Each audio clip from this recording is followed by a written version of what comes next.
My state Manipur is burning, मेरा राज्य जल रहा है। कुछ ऐसा ट्वीट करके हमारे प्राइम मिनिस्टर, होम मिनिस्टर और डिफेंस मिनिस्टर से मदद की गुहार कर रहे हैं मैरीकॉम। मणिपुर में इंटरनेट को सस्पेंड कर दिया गया है, आर्मी को डिप्लॉयड कर दिया गया है। 9000 से भी ज्यादा लोगों को आर्मी के द्वारा रेस्क्यू किया गया है। लोगों के घर और दुकानों को जलाया जा रहा है, जिसके लिए पूरे राज्य में कर्फ्यू लगा दिया गया है। यहाँ तक शूट एट साइट का भी ऑर्डर दिया गया है। लेकिन क्यों मैरीकॉम ने ट्वीट करके लिखे कि मेरा राज्य जल रहा है? इतने लोग यहाँ क्यों प्रोटेस्ट कर रहे हैं? आखिर क्या हो रहा है मणिपुर में? आइए आज की स्पेशल रिपोर्ट में समझने की कोशिश करते हैं।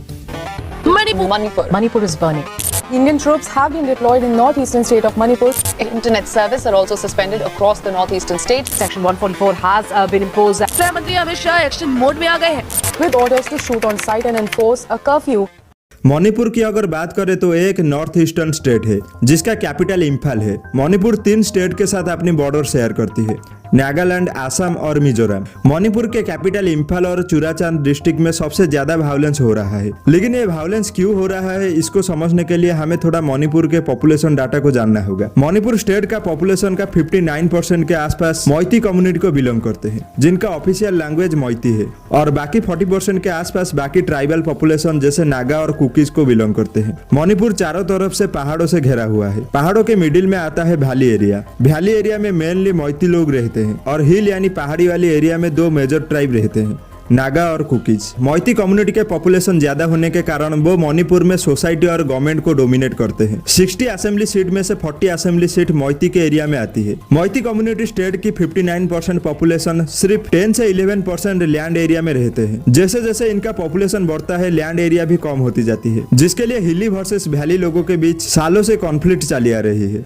मोइती कम्युनिटी का यहाँ पर कहना है कि हिली एरिया के लोग एसटी कैटेगरी में आने के कारण उनको गवर्नमेंट जॉब में प्रेफरेंस मिलती है, उनको आसानी से नौकरी मिल जाती है, और वो वैली एरिया में आके जमीन खरीदते हैं, जिससे मोइती कम्युनिटी को नुकसान हो रहा है। हिली एरिया के अलावा कई लोग बांग्लादेश और म्यांमार से आके वैली एरिया में रह रहे हैं, जिसके लिए मोइती कम्युनिटी पिछले कई सालों से सरकार से उनको एसटी कैटेगरी में इंक्लूड करने की मांग कर रहे हैं, ताकि कोई बाहर का लोग उनके जमीन को ना खरीद पाए। ये इशू पिछले कई सालों से मणिपुर के हाईकोर्ट में था, और हाईकोर्ट रिसेंटली मणिपुर के स्टेट गवर्नमेंट को बोलते हैं कि मोइती कम्युनिटी को एसटी टैग देने का प्रपोजल आप सेंटर को भेजो। किसी भी जनजाति को एसटी टैग देने के लिए कई सारे प्रोसीजर को फॉलो करना पड़ता है। सबसे पहले जो स्टेट में वो जनजाति रहते हैं, उस स्टेट सेंटर को एक प्रपोजल भेजना होगा कि इस जनजाति को हम एसटी का टैग देना चाहते हैं। एक लंबे प्रोसेस और कई सारे अथॉरिटी से अप्रूव होने के बाद कैबिनेट के पास ये प्रपोजल पहुंचती है, जिसके बाद एक बिल पास होती है संसद में, और उसके बाद प्रेसिडेंट के पास जाती है साइन के लिए। प्रेसिडेंट साइन के बाद उनको एसटी का दर्जा मिल जाती है। मणिपुर के सरकार इस प्रपोजल को भेजने वाली थी सेंटर को,